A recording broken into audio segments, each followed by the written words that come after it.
Right. I think the yeah, we needed to test out what happens if I fuck with the black obelisk here. I need to get into the labyrinth inside my mind, but there's no obvious way to get there, so I'm speculating that I basically need to die to do it. Why, of course.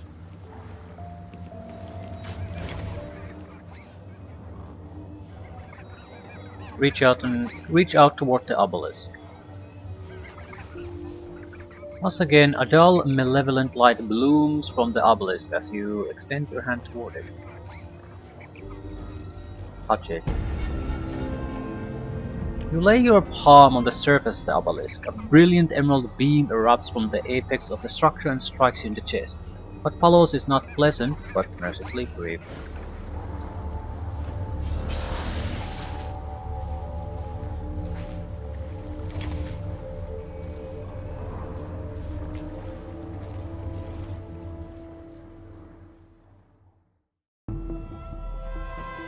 When the light fades, you are utterly gone, burnt to an ash too fine to be seen amidst the drift of the ninth world.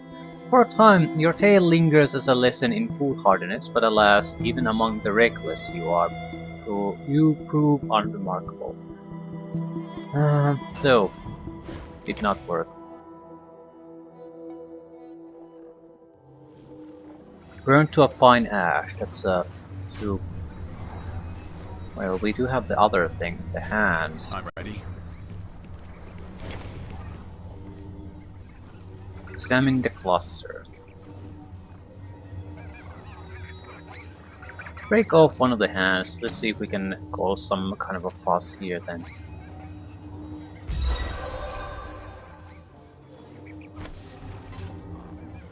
You grip the hand nearest to you and snap it from its roots. Stepping back, you give it a couple of experimental swings. Good balance. Might make a decent weapon. Medium melee weapon. 4 physical, 3 chemical. This is actually quite nice. But it's I think it's better than what he has. Now he has a speed weapon.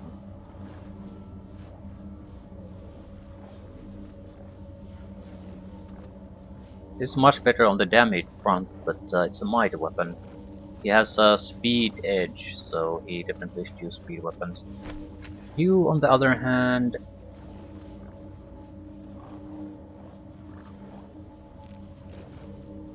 this is not necessarily better, the 8-fingered mace, but it does some other than physical damage. So it would go through armor.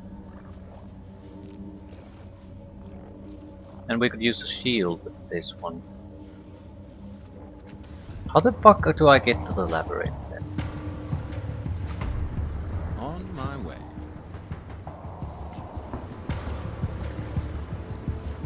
I don't think I'm wrong with the dying part. This has just basically totally disintegrated me. It's not just some kind of a death that you can recover from. In an instant. And maybe Callistich could know more.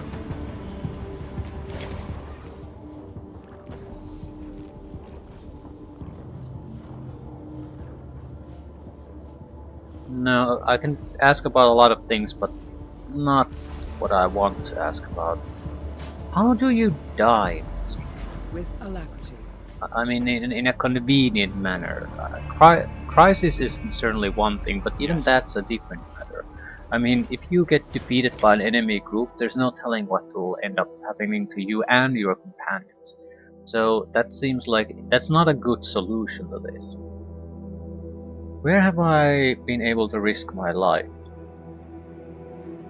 I don't recall any event.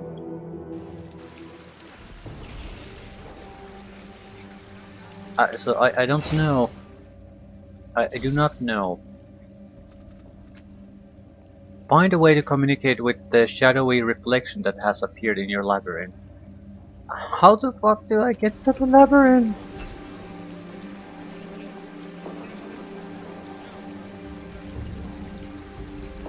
It would have to be some kind of a danger. But not too dangerous. Not jump enough fire and burn yourself. Something. Yeah. The problem is, it should be basically stick your dagger into your heart or something like that. We shall see. That's the obvious route, but apparently that's too easy. Why not?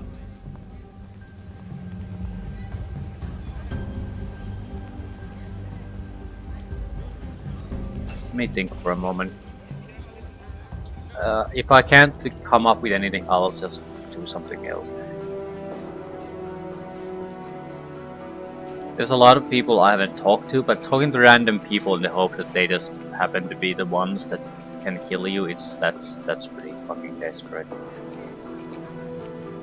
I don't recall anything in the government district. Maybe in the order. No. I can't really think of anything.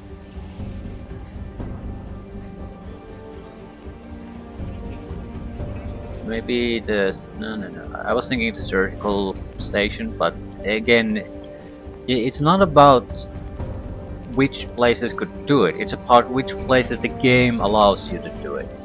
That's a very, very different type of question. I don't think I want to try to track that method down. I'll keep an eye on for any ways for us to kill ourselves in a convenient manner, but I think we're better off just doing something else.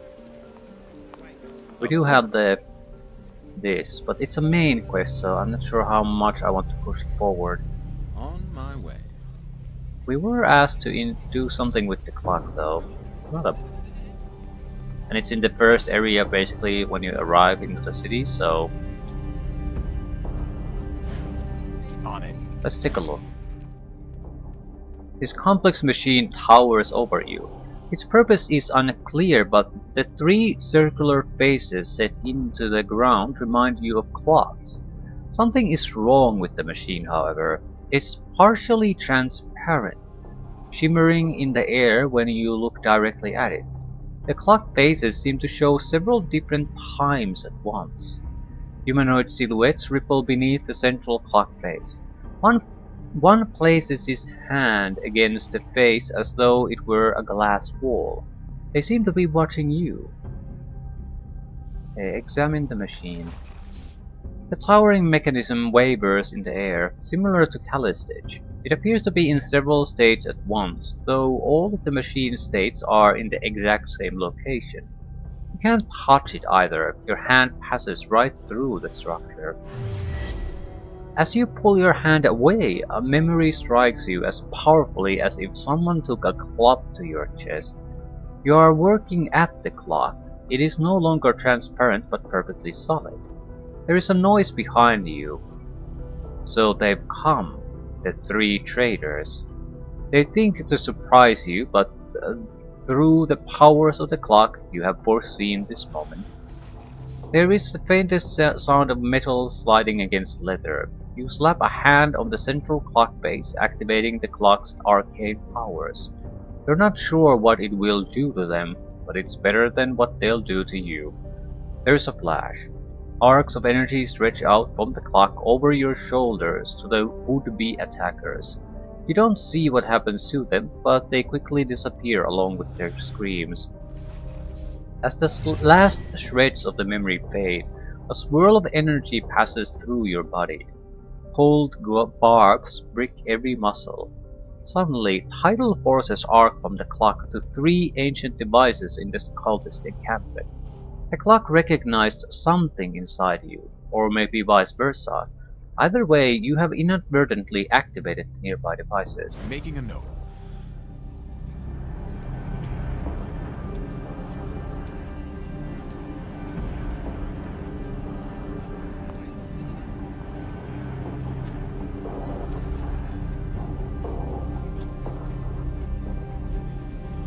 If you want a job done right.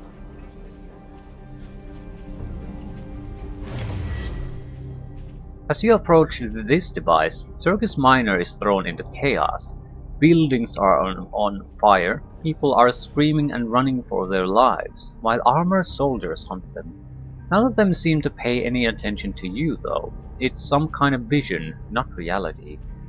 You glance down at the device. A series of images flit across its surface. They don't appear related to the changes around you. You see faces of other people and places, all of them familiar.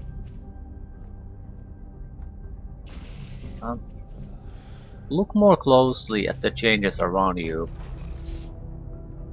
Right. Circus Minor is under attack. Squads of armored soldiers roam the streets, hunting and killing anyone they find. Mobs of people flee in terror, with only a few hapless souls trying and failing to fight them off. The soldiers are completely encased in jagged metal armor. You can't even tell if they're human. Looking beyond the carnage, the square in this vision looks wildly different. Many of the buildings that are on fire don't exist at all when you step away from the device, having been replaced by other structures. Okay. Examine the images on the surface of the device. As soon as you focus on them, you feel a warmth on your head where your tattoo is. The images respond to your thoughts, slowing and changing at your whim. It is something about your body that allows you to do this, which perhaps means that only you can ever even see the images. You immediately recognize the pictures as pieces of memory, specifically the 3 memories you saw back in the fathoms of your mind. Okay, underwater city, Wash Valley, city under siege. Look at the memory in the underwater city. The memory is recent. 2 men, both with tattoos like your own, are in an underwater city searching for something. The denizens of the city chase them from the artifact they seek and ultimately surround and capture them. As you review the memory, you get a strange feeling in your mind that you can only describe as a query. The device wants something from you. Suddenly you remember. The memories in the device are possibilities, but you can lock one of the memories here, so it is the only one that displays. You don't remember what purpose that served, though. Memory of the Lush Valley. Somehow you know the memory is from a long time ago, centuries ago probably. A man and a woman, both with tattoos like your own, are serving a lush, secluded valley, seeking an ideal location for a hidden sanctuary. City under siege. Somehow you know this memory is ancient. It might have occurred 1,000 years ago. A man and a young girl race through the streets of Sega's cliffs. All around them, the city is attacked by a terrible people, with a bath, you recall. The man takes them to an ancient machine somewhere in the city, and then he and the girl disappear. Okay, let's look at the other devices. Yes. A strange feeling comes over you as you approach this device, as if someone is sneaking up on you in the corner of your eye. When you look, there's no one there. It feels like something is different though, but you can't put your finger on what. A series of images flit across the surface of the device. They don't appear related to the changes around you. You see faces of other people and places, all of them familiar. The same locking options. Let's look at the changes. The changes are difficult to notice at first, but after a moment you figure it out. Circus Minor is the same, but the crowd is different. Most of the people in the stalls and buildings are not the same as those you've seen around the square. Those few you do recognize are younger by some... Okay, now I get this. So it's it shows me the time periods.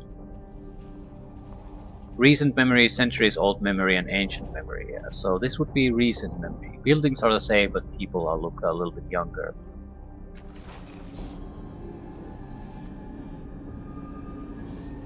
As soon as the image is locked in place, a ribbon of energy stretches into the air, connecting the control device to the clock. Right. So this was City Under Siege. Yes. The 1,000-year-old memory. Images of the man and the girl are now the only. So we got an energy ribbon connecting to the With machine. alacrity. This should be the centuries old image. As you approach this device, Circus Minor changes around you. People are dressed differently and speak differently. Whole new structures appear, including an enormous building rising from the edge of the square. You look, luck, centuries old memory. As soon as you lock this third image, a final surge of energy arcs through the air from the device to the clock itself. The clock shines for a moment, then becomes solid, fixed into a single state. At the same time, the device in front of you goes dark. The images disappear, and as does the strange view of the city's past. So not that tough of a job.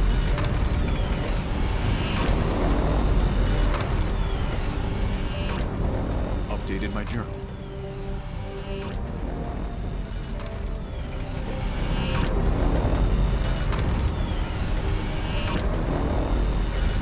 Except now there's a horrible sounding clock here. I'm going.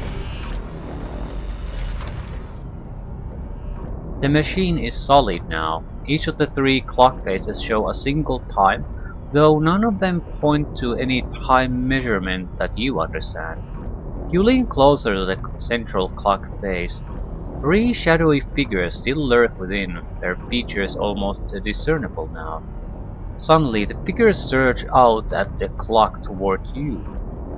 Intense pressure strikes your head like a steel spike. Then everything goes black. Making a note.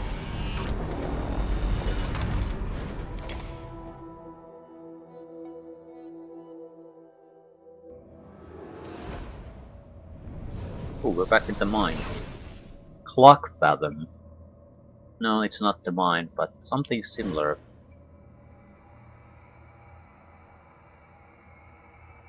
Of course.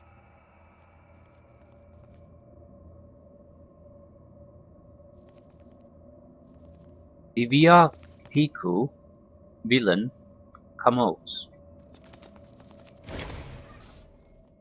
The three figures before you are disoriented. They don't even seem to notice you at first. All three of them have a tattoo like yours. Cast-offs. What befell us? The woman dressed in powerful-looking armor. Her face bears several scars, yet her eyes have the innocence of a child. Did he do something? Are we still in the clock? I do not believe so. The second figure is tall, dressed in all black. Its height is exaggerated further by a violet fish-like crest on the top of its head. Its large yellow eyes are squinted, scanning all around. There was a man outside the clock, but it wasn't. It was him. The third figure points at you. He is small, wiry, and tense as though he expects danger. He carries a shield on his back. He's a cast-off, he says, looking at your tattoo. Can't say I recognize him, though. Who are you? We beg your forgiveness, friend, brother. We have been through quite a trial. I am Kamos. Those are my friends, Divya, Tiku, and Villain. They are cast-offs like you. She looks you up and down, her brow slightly furrowed despite her kind demeanor. We were ingested into your head. I saw it. How is that possible? He eyes you suspiciously. Who are you? Right.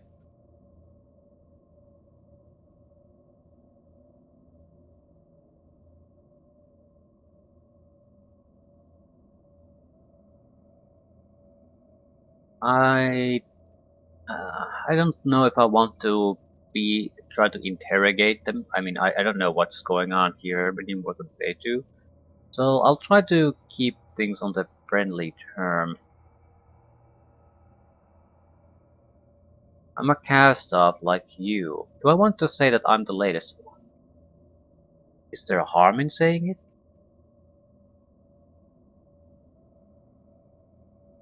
Um,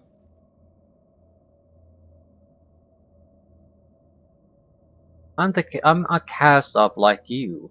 I'm the latest one. The latest? Camus raises one eyebrow significantly higher than the other. That's not possible. We faced the changing god mere days ago, and you're not the body he wore. I think we might have been trapped in that clock for centuries, Camus. Something about it messed with our perception. The Vargillian looks up at the ceiling, or where the ceiling would be if there were one. Time is an illusion.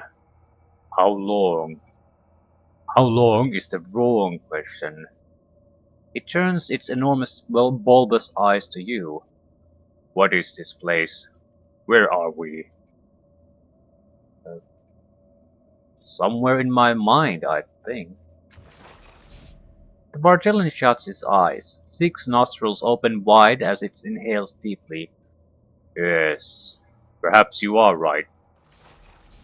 Our consciousnesses were ripped from our bodies when the changing god activated this clock.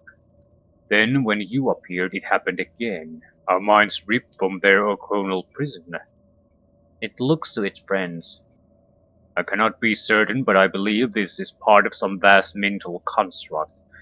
Your mental construct. Villain's eyes become nearly as large as the Vargillian's. What? You mean we just went from one prison to another? Villain grips you by the shoulders. You did this. If this is this is your mind, then let us out.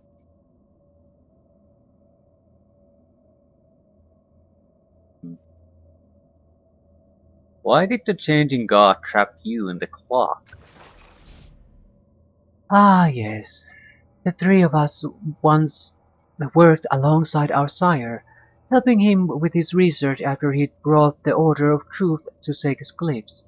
We saw him for what he was. Selfish, arrogant. He doesn't care about us, not a single one of his children. All of his projects were always about him. He didn't care if anyone got hurt in the process. We betrayed him. Unlike the others, the Vargillian looks you directly in the eye. We meant to stun him, to capture him before he could escape to another body, but he was too quick for us.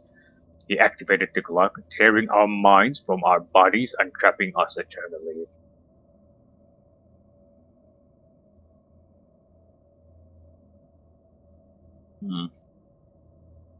I don't know how to get out of here. Relax, friend brother.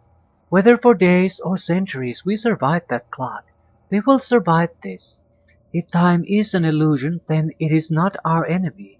We will find a way. I don't see any way out.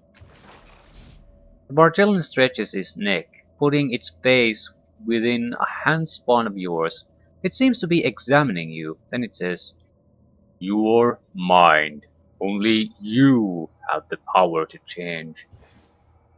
What he's trying to say is that this place was created for your body, or perhaps by your body. Our sire placed within each of us unique gifts and abilities. For example, I have never heard tell of another cast-off who could trap consciousnesses the way you have. She gives you a warm smile. He would not have created this place for you without also giving you a means by which to move through it. Think, what other gifts did your creator bestow upon you?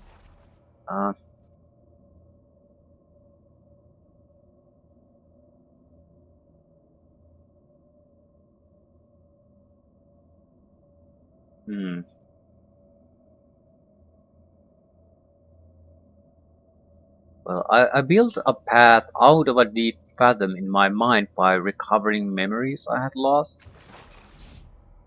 Perhaps, if there were any memories here to recover. Maybe I just don't know what memories look like, but I don't see anything. It would seem we are in agreement, villain. I chose an aspect of myself when I was born. deep in the heart of this labyrinth. Is that it? Divya Tiku shakes his head. I can see what you speak of, it says, and you get a momentary impression that its eyes can see through you. This aspect describes you just as I am Bartellen, villain is observant, Kamos is foolish. I object to that characterization. Villain gives a kind chuckle. He's not wrong and you know it. At her wounded look, he raises his hands placatingly. It's the truth. Anyway, you've gotten us out of twice as much trouble as you get us into. The Bargellan speaks to you. These aspects are the scriptures of who you are, but they are not us. That you chose your aspects says quite a lot, but I do not believe that is enough to set us free. Well, I'm what they call a nano. So's the Bargellan, but you don't see him barking about it. You see, that's just the type of thing that you do. It was a path you chose, not something your sire gave you, nor a means of freedom. Well, I don't think I have the ability you're talking about. You must! The Camos looks at her compatriots and back to you. We each have our gifts, given to us by our sire for a specific purpose. His purpose, of course, but a purpose nonetheless. He presses a hand to her chest. They say, for example, that foolish though I may be, I have 9 magical gifts of speech. That is not something I chose or learned, but it is who he made me to be. Villain rubs his hands along the edge of his shield. I'm a master of defensive arts. Our sire learned them when he was in my body, probably built my body to excel at it. I wouldn't call it a gift, but it's me, yeah. I'm one of with the shadows. I live in them. I breathe them. This is not some esotery I discovered, but a unique ability our sire chose for me while he was in my body. Camos gives you a kind smile. The gift is in you. Perhaps you have just forgotten. Our sire wouldn't have made this place for you without granting you the power to get out. Focus. Find the answer inside yourself. Shut your eyes. Search your memories for this ability they speak of. You rifle through your memories, past everything you actually remember, to those memories you didn't create yourself. There must be a key or a door, anything that would help you to escape this fathom of your mind. Just as you're about to give up, you find something. A cluster of sparks, nascent abilities deep within the core of your being. You sense the abilities to speak eloquently, to use a shield with a master skill, to lurk among the shadows as though they were home. I'm ready to learn something new. Your travels have left you more experience, allowing you to advance. Yeah, we gotta level up. Statistics, skills, abilities. To do this, open your character sheet. Yeah, not now. None of these seem particularly suited to creating a path out of this place, but as you sit through them, you know that you are trapped. You know that you are trapped here, not because it is some puzzle your sire left for you to solve, but because you are not yet whole. This is another part, the last part, of deciding who you are.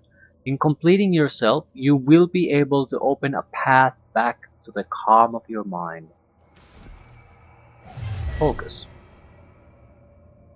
Silver Tongue, Breathes Shadow, Master of Defense. Okay. You know the right thing to say in every situation. There is no obstacle that cannot be overcome with words. Natural Charisma. Maximum effort +1 on Persuasion, Deception, and Intimidation tasks. So we can use more stat pool points to reach success. Breathe Shadow. If this character is hidden or targeting an enemy that is blinded, gain +10% to attacks and damage. Gain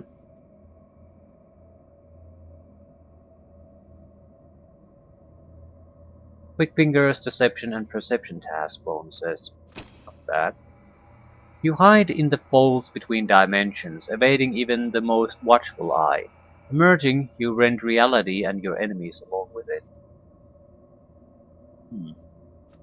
Defense. You study techniques to defend yourself and others, physically and mentally in any situation. Counterattack. Turn ends immediately. Whenever an attack misses you, make a basic attack against that enemy if it's in range. There is no limit to the number of attacks that can be made this way each turn. Yeah, I'm not a fighter. This doesn't suit a spell. Plus 10% evasion as long as you have an item in the offhand slot. So this would be great for a frontline fighter. Infinite amount of counter attacks and harder to hit you. What we want is basically I'm inclined to take the Breed's Shadow. Silver Tongue is nice, but this is just max effort. Basically allowing me to waste more points on something, but this doesn't actually make the challenge any easier.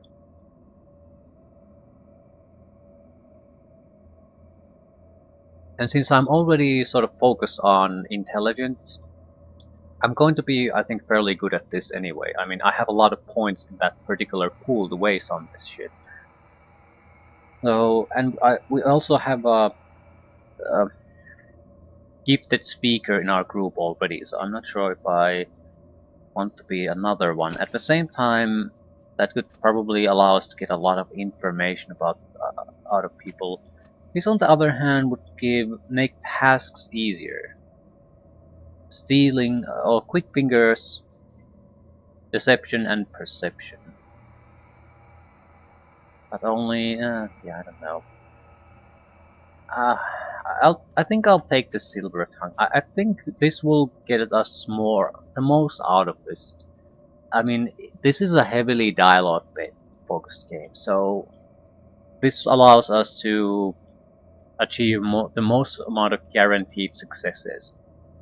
We don't necessarily want to waste those, well, not waste, but use so much points on every task to guarantee a success, but I feel there are probably situations where we basically cannot afford to fail. So it would be great if I actually would be able to guarantee that in those situations. So I'll take the Silver Tongue. We'll leave the fighting related things to other characters.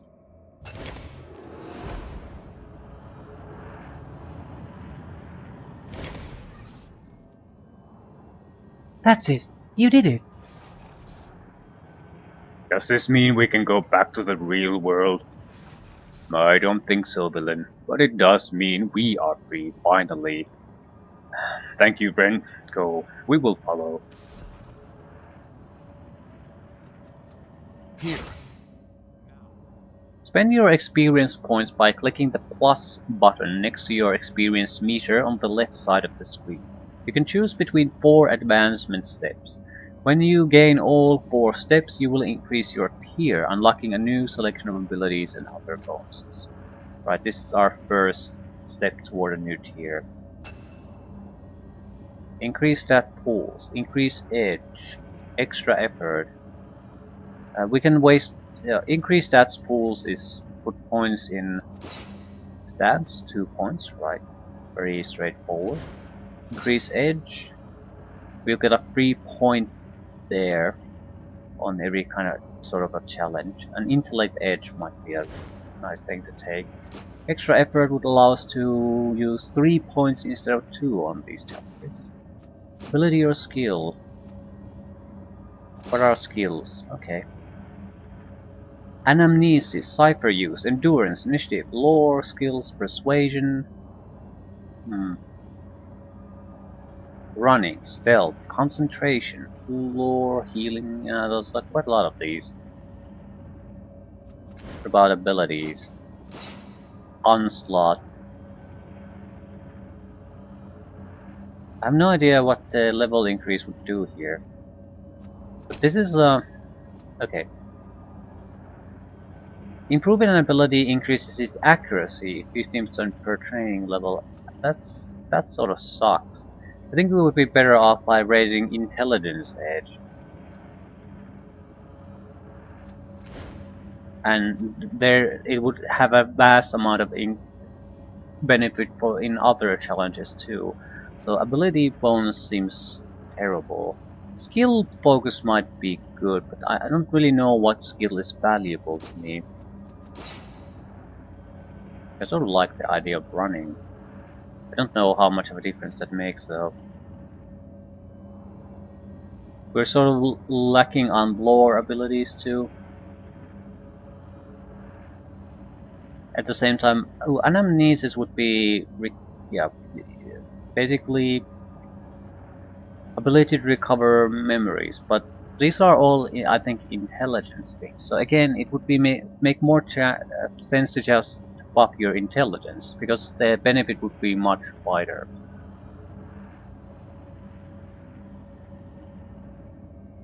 Do we have perception? I sort of want to take perception because I noticed a lot of our every time we look or use at anything, we have a we basically have a opportunity to examine it.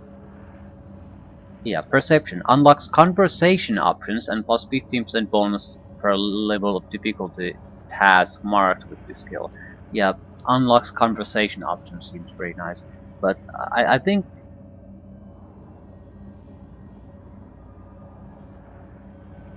I can't think of a device examination where perception possibly would not have helped. It's almost always look at this thing, see what you can figure things out. So I think perception, yeah, it's. I think this will. This the earlier we have higher perception, better. Basically, I can see this being useful in absolutely constantly, and I don't see a way that the stat pools could replace it either. Because stats pools don't unlock new conversation options. They just make a challenge a bit easier to succeed in. So I'll take perception.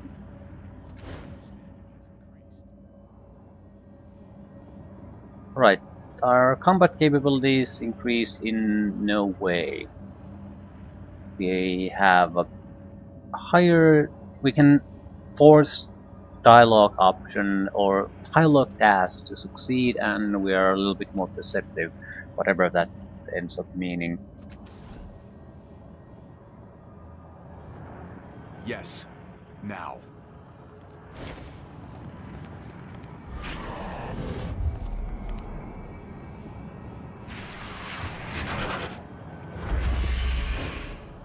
Well, shit.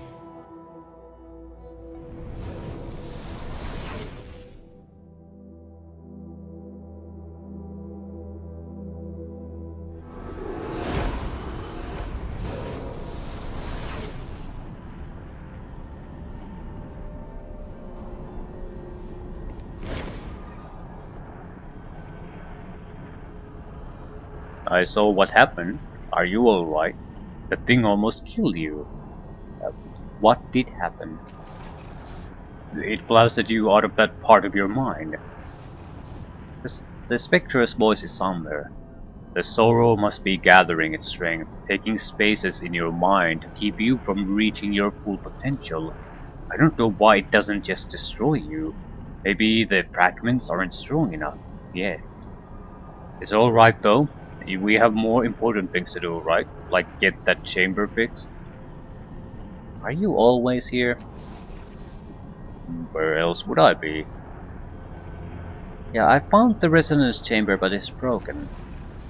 Yeah, I saw that. I don't see everything you do out there in the world, but I definitely saw that. You have to find a way to fix it. So what should I do now? With the chamber broken, I'm not sure. We need to find someone who can fix it. Chamber's our only hope without it.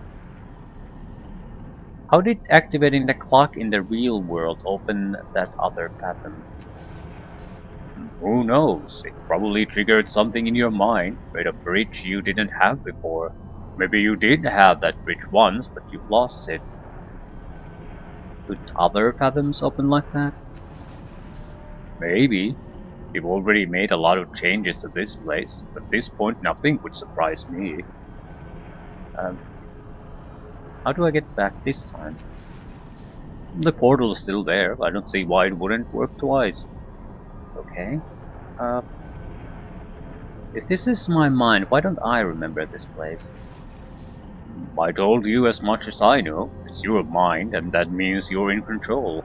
You just need to figure out how to unlock its secrets. I don't know how, but I think the Resonance Shaper will do that for us. It'll unite us, make us whole again. Anything to do while I'm here? You mean apart from a cabaret acts, distilleries, and endless adventure just behind the next wrinkle in your mind? He jabs you in the arm and with his elbow. Ha. And if you believe that, sorry, but it's your mind. There's nothing like that here. I've looked.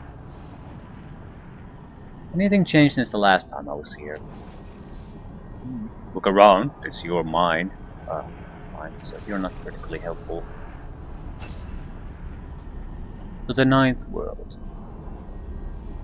Right. So this appeared here this time. Can I go back? Portal has collapsed into this tiny pulsing sphere. Something about it strikes you as angry, though you'd be hard-pressed to say why. Let's go. So I can't do anything about it. On it. But at least I'm back here. Ah, empty reflection. So we can wrap the one thing. Sorrow's prey. Find a way to communicate with the shadowy reflection that has appeared in the labyrinth. Go.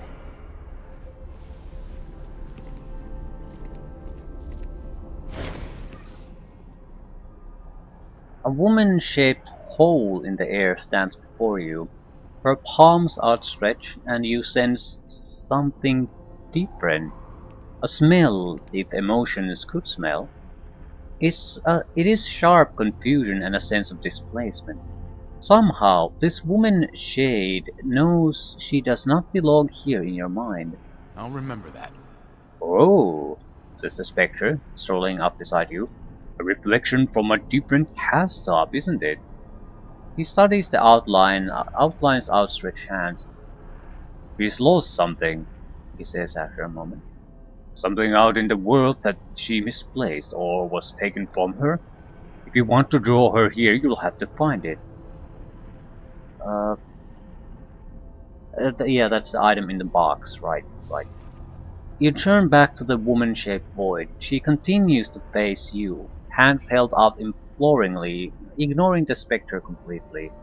Oh no, he wants the puzzle box. Okay.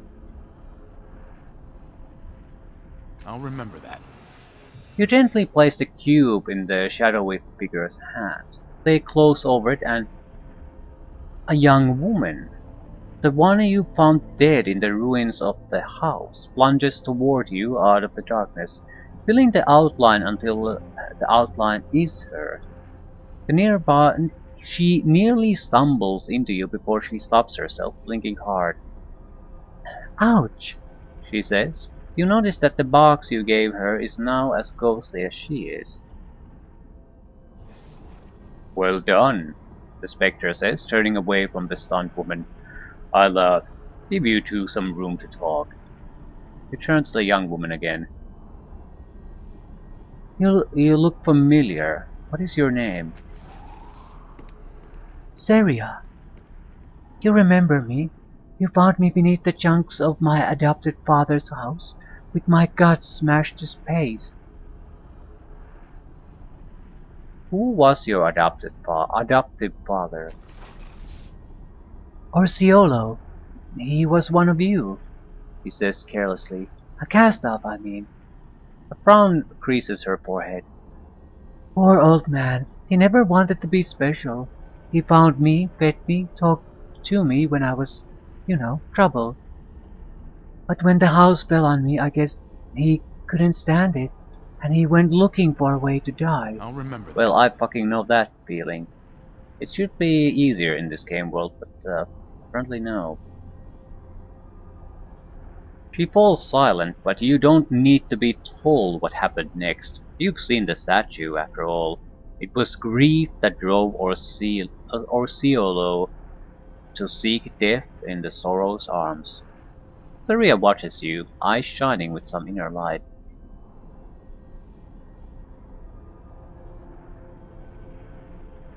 You were important to him. Do you know why?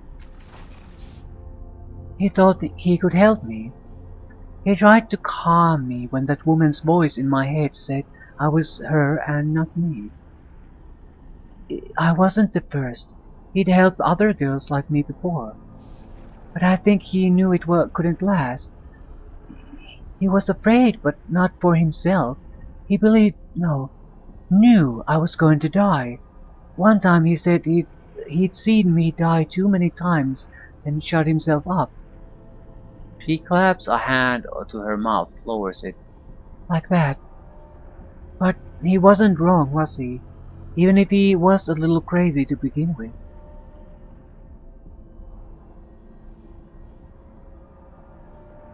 You seem awfully at peace about all this. Well, I'm not really me. I'm a reflection of what my father saw of me, the only piece of his mind that's left. When he died, his part of the labyrinth, well, I want to say it broke, but it was worse than that. The cracks burst up through the ground and everything started crumbling. I could feel parts of him slipping away, snapping off. I'm glad you brought me here. I would have fallen apart eventually, and then there'd be nothing of him left. Nothing of either of us.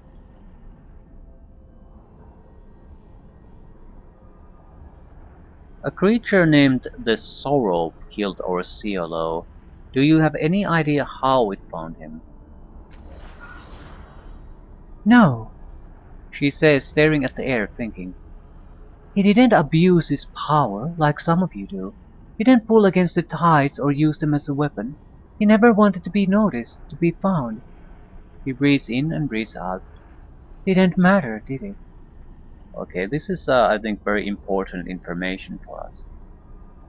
So, the Sorrow isn't after us because of what we do. It's after us, I suppose, because what we are.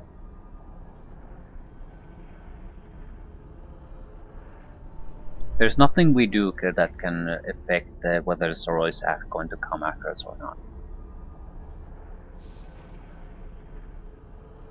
So good person, bad person, abusive of power, doing the just thing makes no difference. Not at all. It's not about who we are as a person.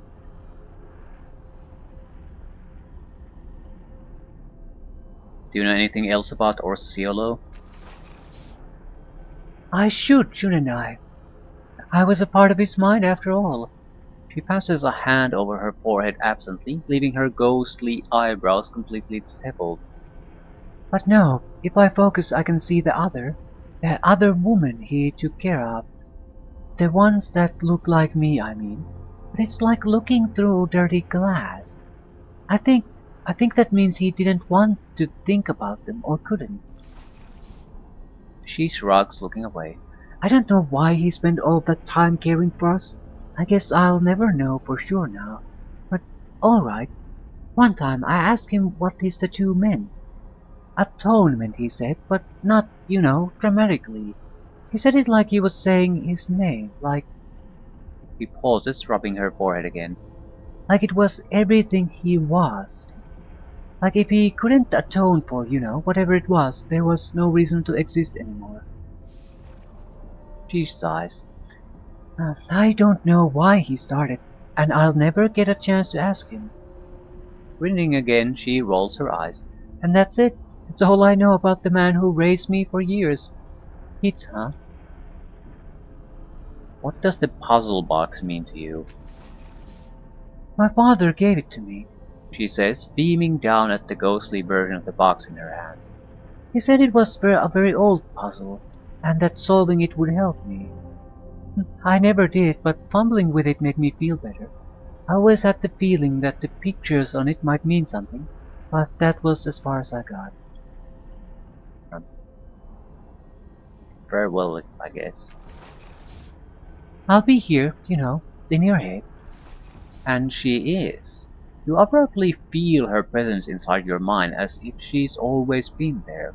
A new weight behind your temples. Something.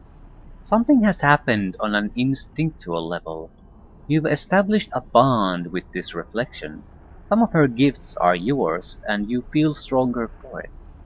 However, this link fully occupies a corner of your mind. You may be able to forge connections with more than one reflection in the labyrinth, but not many. So we'll encounter a few other reflections and we can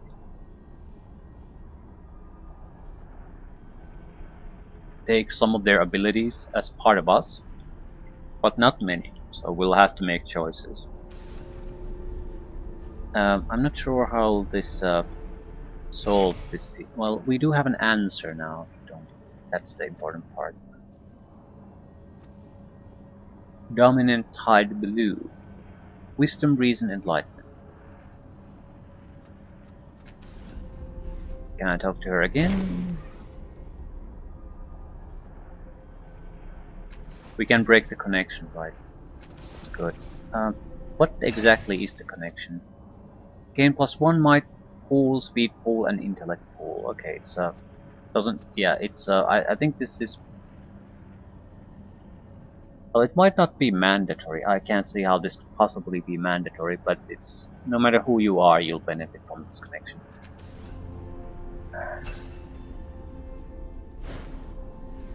Anything change with this? No. So we'll have to come back here some other time. Ready.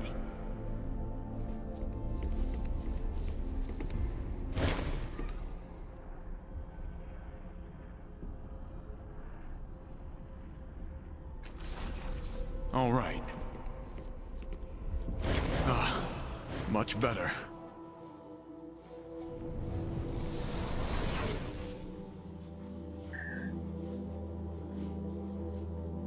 You might be able to get Kelly's stage a level up by completing the quest. Actually, this might be 2 quests we can complete. Yeah, return to Casmin and Mimian.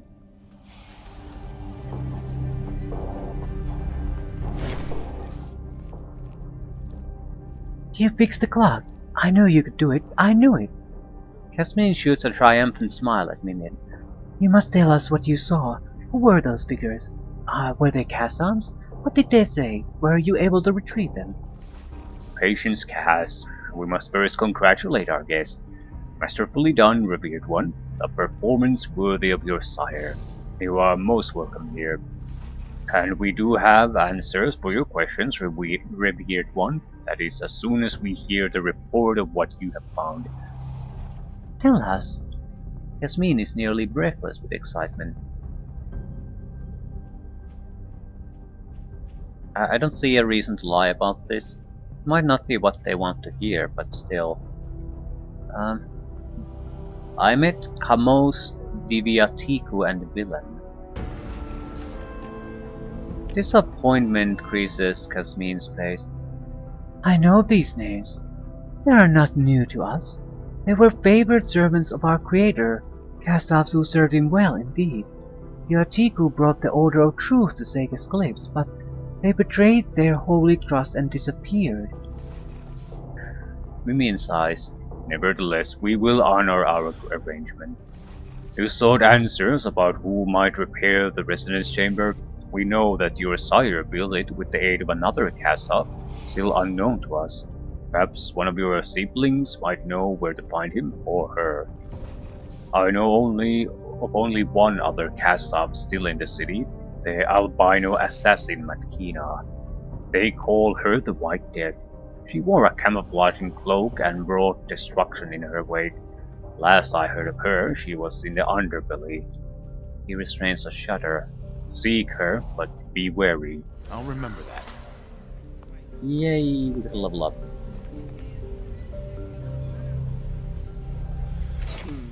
Or rather, Kalisich got out 3rd tier. She's had an improved ability, improved skill, improved stat pools. Choose edge or effort. Edge. She has no edge at all. Probably intellect. She's basically our backup on the intellect tasks, and she has nothing to really. She's just terrible at at the other things. So, right, not much of an upgrade, but still. Find him. More Something to importantly, do. we can finally I wrap often up wonder this what quest. you're up to inside that head of yours. Ask away, Calistine. I'm an open book. Ah, but it's what you won't tell me that I'm interested in. We should probably get to know our companions better too. At the latest, we'll have to do it when other companion options become available, and I'll have to make a choice. Zalfi's red-rimmed eyes narrow as he approached. You will learn something of my subject. Why did he go willingly into his murderous arms? Tell me, leave nothing out. His daughter was killed when their home collapsed. Grief drove him to seek his own death. I'm ready to learn something new. Grief! Zalfi shouts, lunging at his nearest copter. He was ruled by sorrow, and the creature killed him. Did he call to her? Was it anger? No. Resignation? Madness? Carving, scraping, shouting, and muttering, Zalfi has clearly forgotten you are here, except for one detail. His hand gropes clumsily in his pocket, retrieving a pouch and thrusts it at you. Spirit Shroud, Cloak, Artifact, +2 resistance. Only usable by the last cast. Yeah. Good luck and farewell. Three guys got a level up outfit. Oh, that's good, because I think... Okay, this ornament has nothing to do with the quest, so we might as well give it to someone else. But I think High Beer and Eritis are actually looking at a tier upgrade. Right, what do we want?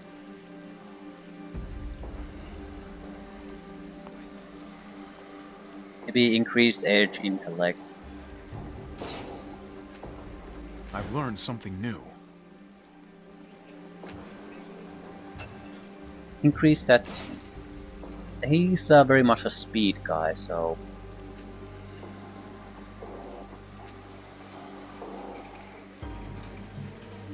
I've learned a thing or two. Issues challenge.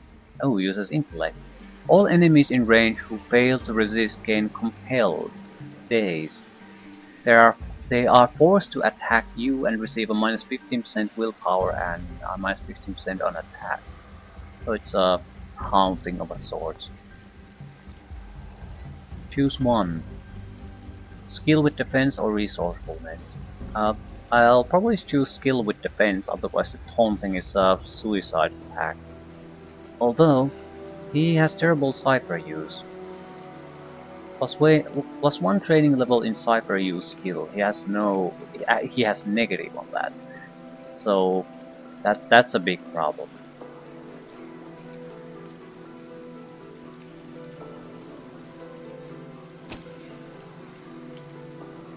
Or more combat capability.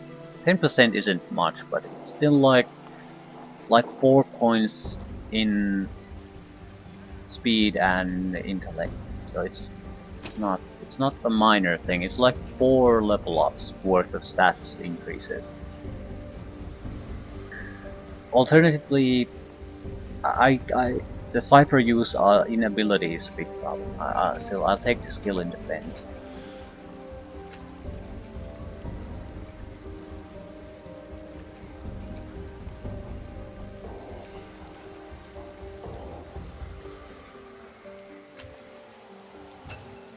Improved skill.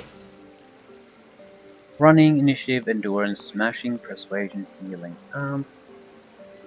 Running. Maybe initiative. I'll take running. He gets bonuses for attacking new guys every turn, so might be great if he has a lot of ability to actually maneuver on the battlefield. Ha ha! Elbow grease or kinetic overdrive. Plus 5% bonus gained from each level of effort spent on smashing or quick fingers tasks. No. Plus 3 might pull, plus 3 speed pull. I don't know. I'll take kinetic overdrive. Hook. Hook was an ability the other guy already had. I don't think Elrit is a hooking guy. Attack an arc in front of you, dealing weapon damage to all enemies who fail to evade. Okay, this sounds useful. It's a way to use our speed abilities too. So we're not only gonna waste might. Do I want to keep focusing on melee weapons, or do I want ranged weapons included? I think it's better to be good at one thing before... Although I could take... yeah, I'll take melee weapons. We can... I think the bones is stacked, so we could specialize in a weapon size too, but I don't know if I want that. I'd rather take ranged weapons after that. We'll see. Right. Right. Looking good. Calistesias, sometimes I think your other yous threaten me when you're asleep. If you can hear them, it would surprise me. Are you sure you weren't also asleep? Maybe? Probably. Yes? Then it was just a dream, dear. You're safe from me in every world. Okay. Colt's calculating jack. Search for Matkina. I don't think I want to search for Matkina. I think I'd like to explore, hunt down additional quests. At the same time, we might level up from these quests quite a bit, so it just increasingly cements this group as the group we're gonna play with. Calistage is the question mark, really. I'm perfectly fine with Tibir and Eridis. But Calistage, what do you bring to this group? Cipher use. That's really the thing. But ignoring that, I just don't see her value. I'd like to get rid of her, honestly. Or not. I don't really dislike her. Just that I think we could do with someone better. With these guys, I feel like we have the combat issue more or less covered. Tibir isn't that much of a fighter though. But we have all the base classes covered with us three. So Calistage is X's character in a lot of ways. I think I'll just talk to my characters. Especially Calistage, because I basically need to know whether she has some redeeming qualities or not. Okay, can you tell me about Koro? He's a knave and a blackguard and clever when it comes to Numenera. Nothing close to myself, of course. Where we are right now, She takes a quick look around as if sizing up your surroundings. he's tried to kill us, hasn't he? She shakes her head. He's a dangerous fool and we're well to be rid of him. Okay. Tell me about the cult of the Changing God. Grudgingly, I must admit that they seem to have the required answers. I would not have thought that they would be so helpful, frankly. Okay. Tell me about the Order of Truth. It's a place of science, of inquiry, of searching for a way to shake the chains of this world has bound us with, and maybe, someday, even cut them. Every person there has the spirit of an adventurer, and some, She continues in an offhand manner, like our erstwhile companion Alliger, simply don't have the wherewithal to voyage to the depths required by intelligent human endeavor. Okay. Tendendra of War? They conserve knowledge, which is surely valuable. However, they also keep it to themselves. They cannot yet extract memories for all to benefit, and they don't go so far as to write down what they discover. He raises one shoulder in a languid shrug. I don't fault people for their tastes, culinary or otherwise. How are you holding up? You have your charms, and they're a fair few more than most. I suppose I could say I enjoy your company, but we're beyond such trivial panderings, of course. Of course. What exactly is your story? Oh, you know, this and that. Lady raised in high society becomes renowned intellectual, goes on to humiliate her peers, etc. He glances at you, as if gauging your interest. Of course, I am exceptional, but my story is less so. It would bore you to tears, no doubt. What is it you hope to accomplish by traveling with me? So direct? I shan't be coy either then. Your sire, the changing god, was a nano of surpassing ability. Your search for answers is likely to cross his trail at multiple points. He must have researched the data sphere at some point, and I hope to study his work to address my own particular situation.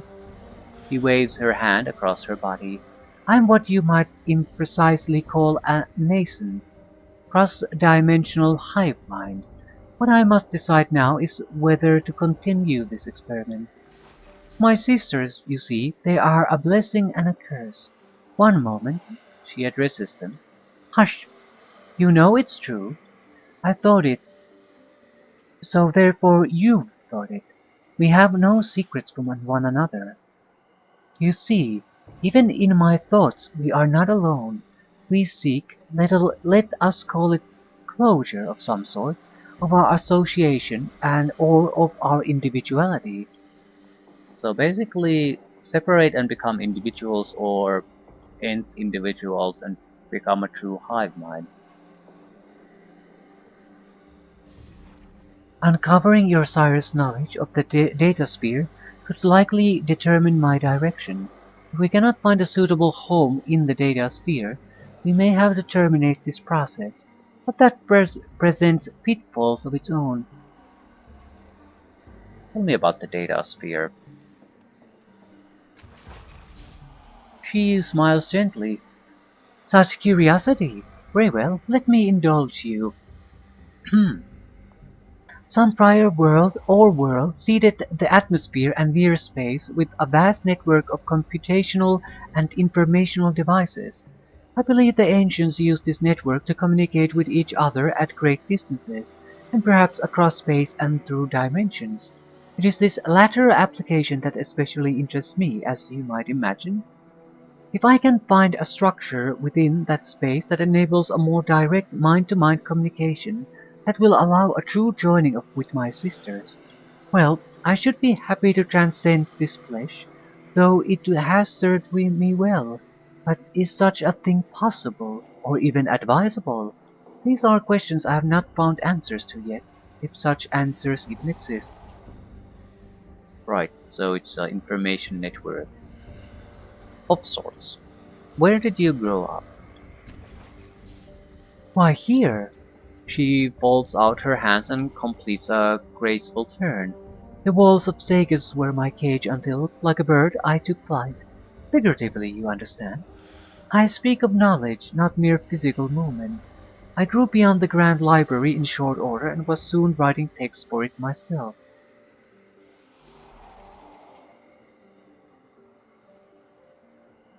How did you meet Aliger? I suppose there's no harm in indulging you. You've shown yourself competent in my many endeavors, and they should be no different. We arranged one sleep diffidently. Aliger and I met when he came to the Order of Truth seeking help. Naturally, I was intrigued by his predicament, more so than the man. She smiles, but absently. He had lost his family, you see, and sought their return. He had brought with him an odd frame of unknowing origin that was He brought with him an odd frame of unknown origin that was central to his tale. The stuffed shirts at the Order were more interested in picking apart Allegiant's story than they were in examining the frame he had brought with him. The task fell to me, so I undertook it, and for that Allegiant became enchanted with me. Eventually we became lovers. He was pleasant enough in bed, I suppose, though he lacked any real enthusiasm. And the crying! She rolls her eyes, arms thrown dramatically across her forehead. His pitiful childlike snuffling when he thought I was asleep. She shakes her head in disbelief. Yeah, I'm a bit skeptical about stories ex-lovers tell about each other, but I see no reason trying to openly dispute it for no particular reason. It's her story, let her tell it. His family was gone. There was no more he could tell me, and I learned nothing worth telling him. You saw the end. I've moved on. Hmm. There was no more he could tell me, and I had learned nothing worth telling him. So, yeah. He was no longer of any use, so they went their separate ways. I feel Kalisich is very much a potential threat. Doesn't make her a bad companion necessarily, but you have to be aware of that possibility. She wants the hive mind situation solved one way or another. That's her central goal. We can't basically, if we openly try to go against that, she'll walk through us, I think.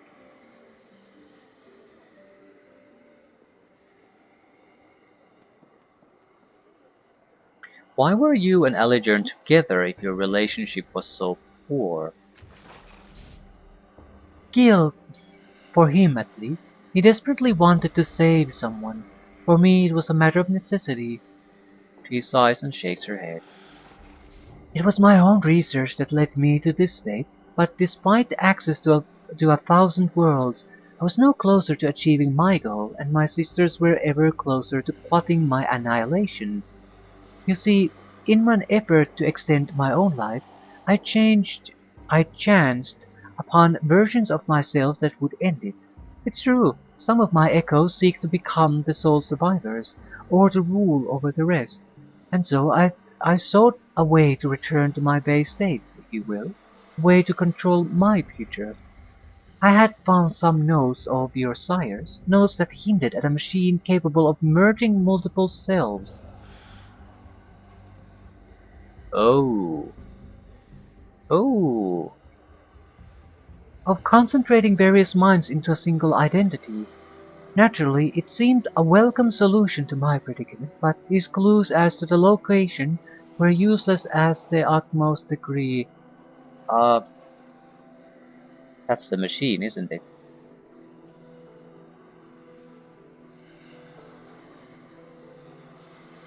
I need to make the same fucking choice. Are we going to leave the different shells out there on their own, or are we gonna merge into a single identity, single entity? That's why I can have the others. That's why I have mind space, and I can have the other cast-offs in my mind. That's why. That's why was built.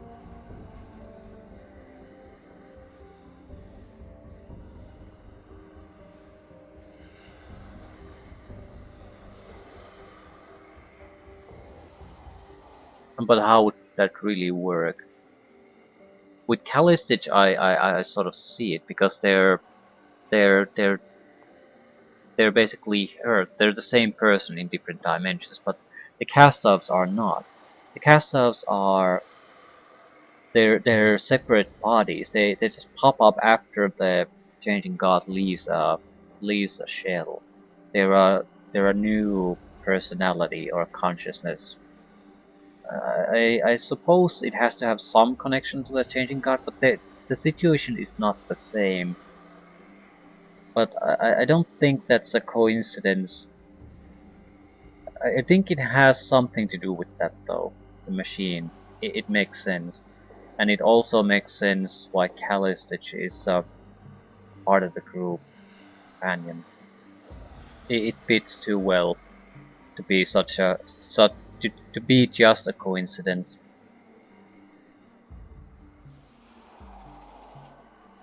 Hinted at a machine capable of merging multiple cells. It doesn't necessarily say all cells, though, does it?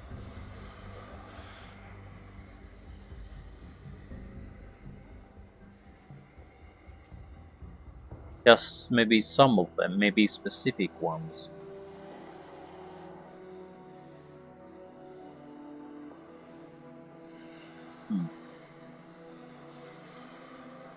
Allegiant had met the man once. It was more than I had to go on, and I was feeling less than patient. From there, you know the rest.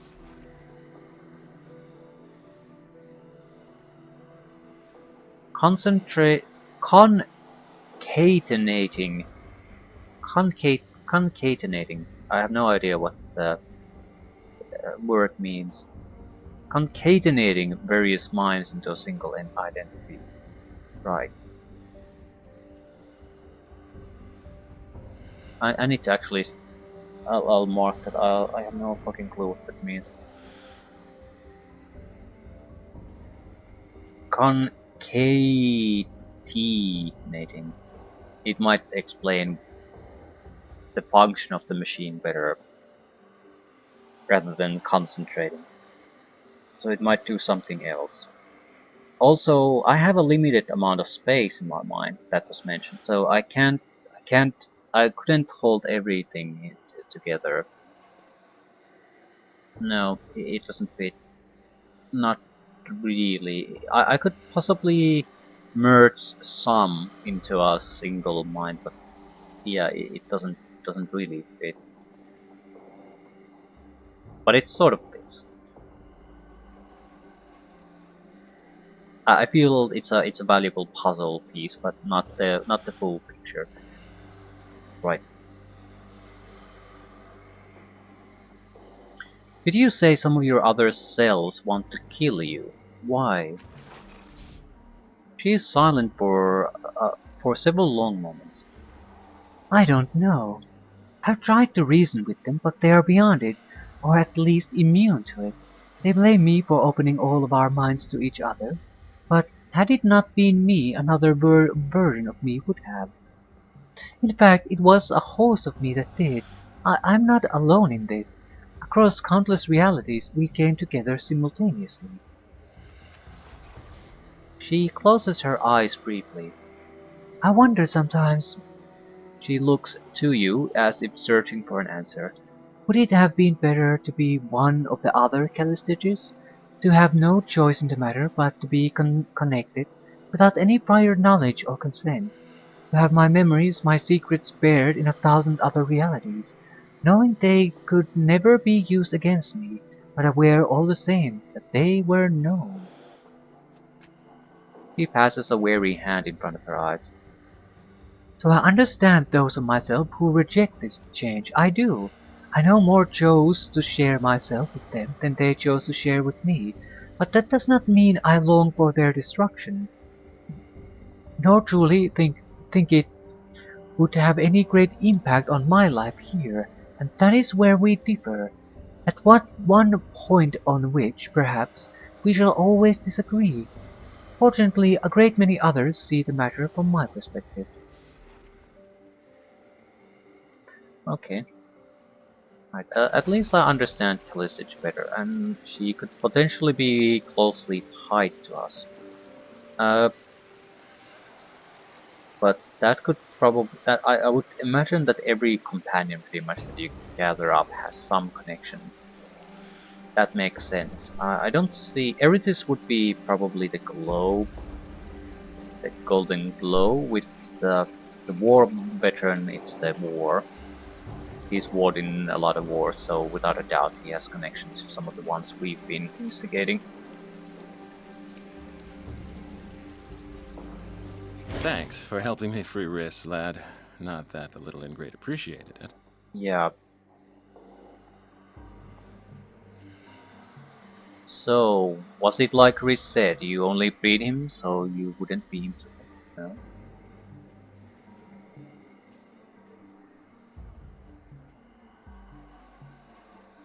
do you think he will make good on his threats? Should we be watching our backs? I wouldn't worry about it. Rhys doesn't have as many friends as he thinks he does. I was practically the only one. So, was it like Rhys said? He only freed him so you wouldn't be implicated? I'd be a liar if I said that wasn't part of it, he says, looking at his boots. But I really do care for the boy, and wouldn't wish him harm for all the world, and I could have run. He chews his lips. I could have. Right.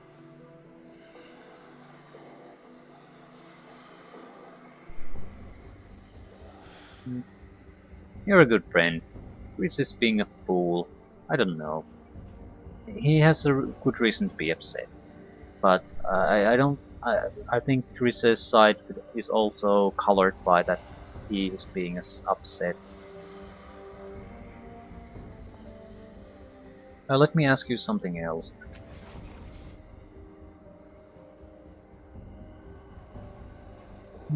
What do you want from me? At the moment, all I want is to stay out of Sega's cliffs. Want is a way out of Sega's cliffs and some friendly company. You seem to fit the bill on both counts. Yeah, that's pretty too. That's a bit weak though. What are you doing in Sega's cliffs? To tell the truth, yeah, he always starts that. To tell the truth, it's usually what you say when you're about to lie about something. He says, and the phrase seems to take him by surprise. To tell the truth, I'm not sure anymore. Maybe it's time to move on. Right. What are your strengths? Well, he says, planting his hands on his hips, I can hold my own in a fight. I have a gift for words, as you may have noticed. His hands slip from his hips and cross before him. And I'm not averse to the old con or two, if you spot one worth pulling. Tell me about yourself. What's your story? Oh, the usual. Farm boy joins one war or another. He doesn't die, but gets a sound spanking by the world until he learns to spank it back. Yeah, tell me more. And I don't blame you. But I'll warn you, I've never had a handle on what people consider too much information. Never looked for one either. Go on, ask your questions. I've got answers for every one. Who have you fought for? I've fought for a number of causes over the years. My first fight was alongside the rugged cattlemen of the plowshares, trying to keep the slave families of the Sager's Protectorate from getting their hands on the bird folks' success grazing land. But I've been all over the map, and off the edges too, having good times and bad. Went with the Ailu rebels, the White Company, even fought in the endless battle for a while, until I figured out my commander was lying to me. Walked away from a hefty purse on that one, I'll tell you. But it was sort of the right thing to do. And the safest, and the sanest. Tell me about the endless battle. What can you tell me about the endless battle? Of course I can. He says, but for a moment it seems he won. His mouth works, but no words come out. It was more of a nightmare than a war. We marched out one morning to take a certain hill, and we took it. Then a shivery little ripple crossed the battlefield, and we were back on the march, heading for the same hill. Only this time the other side routed us. I lost this arm. He shows it to you, smooth and unmarked. You'd think our commander would have given us the rest of the war off, but no. She kept making us fight until the waves of time died down and we took that damn hill and held it. I'm certain I died a few times myself, but here I am still, whole and handsome as ever. So what's the point of the endless battle? The fighting itself is pointless. All those lads and lasses dying for a cause centuries old. Now, I know I just described any war, but we both know that certain people make a tidy profit from bloodshed on a grand scale, and the endless battle, well, it's endless, and that makes it endlessly profitable. Right. Life as a soldier? Well, I wasn't the best or the worst, but I started at the bottom, fell out the side, and ended up a gallows glass on my own. It's not an easy life being a mercenary, but you try to fight for causes you believe in and avoid striking blows that aren't deserved. And you try not to fail at both while the realities of life batter you into new shapes, change you. Right. How were you changed? Not one for the light questions, are you? My father raised me to be honest. Well, honesty works on a farm, animals don't lie to you much, as a rule, but as a soldier, put it like this. First night in the camp, I was mugged by my sergeant and left for dead. All because I thought an honest face meant an honest heart. So I've adapted my approach over the years. I reward kindness with kindness, cruelty with justice, and foolishness with object lessons on the ways of the world. He winks, but there's something somber there. Everyone has their lesson to learn in this life. Best that your teachers are kind men, I always say. Life as a soldier. I was an unhappy soldier. Now I'm a happier gallows, a mercenary if you like. Okay. Right. That's it.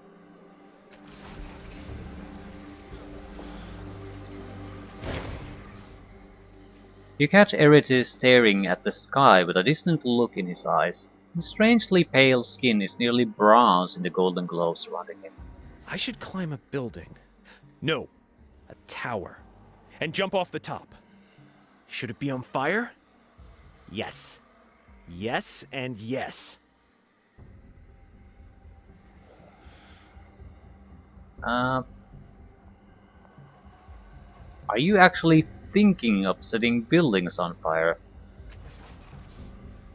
No, he says shocked. Not today anyway. We have things to do. A distant look resurfaces along with a need so deep it approaches hunger. I'm just planning ahead for if things get... He grimaces as if the word he's trying to say pains him. Temporarily safe? Well put, he says, delighted. I couldn't have said it better myself. I knew you were meant to share my story. Stretching happily, he continues. But you aren't here to talk about me. Or are you? Yeah, what the fuck is wrong with you? I have questions about you. I'm not surprised, he says, pleased. I am incredibly interesting. What do you want to know? Never heard the name Eritis before. What does it mean? Names mean things. I thought they were just there to put words on faces. It should mean fast or impossibly handsome, but I really have no idea. Do you know what your name means? He says, turning to your other companions. Hybeer. Honest, Hybeer says, flashing his teeth. My dear mother was a woman of unwarranted hopes. I think it suits you, Eritis says earnestly. I hope mine doesn't mean thief. No one would trust me anymore. Hold on, Eritis says, ripping a much-folded page from his tablet. This sounds like an exciting quest to set up on some day. He writes furiously, tongue peeking from between his teeth. Discover secret meaning of name. Done. He tucks the page back into his doublet, grinning. Where do you come from? I came out of the west, Eritis declares, his glow intensifying, traveling day and night to escape the hired killers hounding my every step. Yeah, that's not what I meant. Where did you come from originally? From the storms of the south. At first, I think I was only an outline in the clouds of dust, but then Eritis leans forward, palms spread, eyes wide. I emerged, swords in every hand, cape swirling. You should have been there. Yeah, I don't think you're understanding me. Where were you born? That's a strange question, he says, his glow dimming. Babies aren't interesting. Then he brightens, literally, of course. You're asking when I realized I was a hero. I'm trying to figure out your literal place of birth, Eritis, where you grew up. Who knows, he says, waving a careless hand. Who cares? Heroes come from villages, but that's probably where I'm from, a village. Right, the glow surrounding you? I don't see anything. Seriously? What are you talking about? He says, looking around blankly. Right.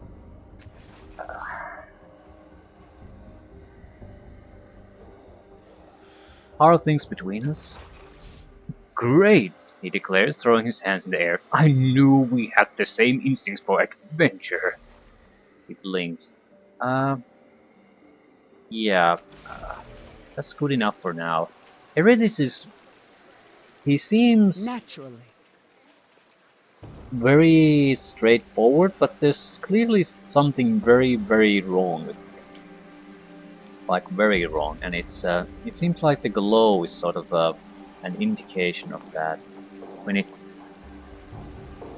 shines brightly when he's talking and doing heroic stuff, but at the same time, every time we try to get to the bottom of this, he sort of deflects or the glow dims or something. So he's a huge fucking question mark. Tiber, I think I have at least somewhat pegged down, but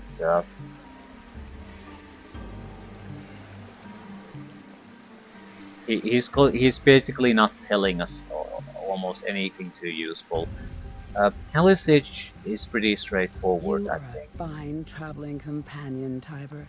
It warms my cockles to hear. And I can see I can potentially use very, you as very a test closely before I tied to explain my our own ideas to others. destiny. If you can understand me, anyone can. That's good enough. At least I know basically if I have to choose between companions what I'm basically giving up, or if I have to get rid of some of these. I'm a bit more. I'm a bit more attached to Kalisich at this point because it does. The connection between me and these companions seems to be the tightest with Kalisich. That's probably why I would hazard to guess Allergern is the same. That's why they're the initial companions and you have to choose between them. Both have some kind of a tight connection to the character. The others might have less so. Right, and you have to pick one of them. You're probably going to... I would say you're likely going to stick with the character you picked. Time better spent pantsless and Right. drinking. We don't really have any clue. Yeah, we can't go after the lost book. We will either find it at some point or don't. And I'm not sure if I want to go after Matkina either, because it's the main quest, and I have barely talked to people and explored anything. So yeah, I think I'll just start talking to people, see what we end up getting. I'm going. Slavers might be a good enough of a start. Not sure why I would want to talk to them, but I have no reason not to.